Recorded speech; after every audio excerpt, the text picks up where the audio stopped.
abantu bariko barapfa, abantu bariko barahona, akaba aribo twisonzeshereza gusumba. Erega ivyo bindi twisonzeshereza inyongera dutakaza umwanya ku nyongera. Inyongera y'akazi, inyongera y'amafaranga, inyongera y'impuzu. Ejo nutozubona zambaye amababa warisonzesheje ugatabuka. Oya, reka duhere ku kwisonzeshereza imitima iriko irapfa. Nukuri twisonzeshereza bariko barahona. Nakabuza Imana izoduhemba neza. Izokiza iguhemba imvutano, iguhemba ivyo kurya, ivyo kunywa, iguhemba ibikwiye vyose. Haleluya. Mu gihe mu Bisirayeli byari byacanganye, ibyaha byabaye byinshi cyane cyane ubusambanyi, ibinyoma, hariya muri Yeremiya 9. Jewe rero ubwa mbere ndarisoma niyumviriye igituma bavuze abagore. Hariya ku murongo wa 17 aravuga nimwitegereze ivyo biriko biraba. Nimwitegereze biriko biraba mu gihugu cacu. Yongera ko ngo muhamagare abagore bazi kuvuza induru.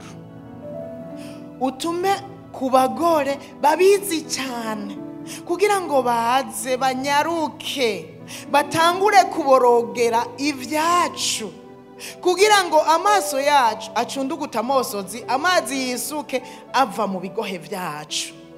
Uku kuboroga bariko barababwira ukuvuza induru, kwari ukuvuza induru nyene tuyivuze biherera, bavuza induru basenga kubera ivyariko biraba mu gihugu, ivyariko biraba mu Bisirayeli. None ugira iwacu nta bihari biriko biraba. Kubera iki batumye kw'abagore? Kubera tuzi kuvuza karuru niyi bimvo yo gusenga batakambira Imana kugira ngo itabare ikize abariko barapfa, bariko barahona. Kandi nitubikore twebwe twenyene, ariko reka twigishe n'abana kuboroga. Mu yandi majambo twigishe abana gusenga.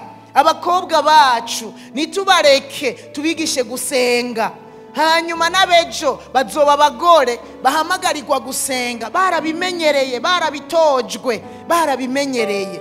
Turafise impamvu ngo urupfu guriye rurarengana ikare hariya indani, hariya hatakogwako.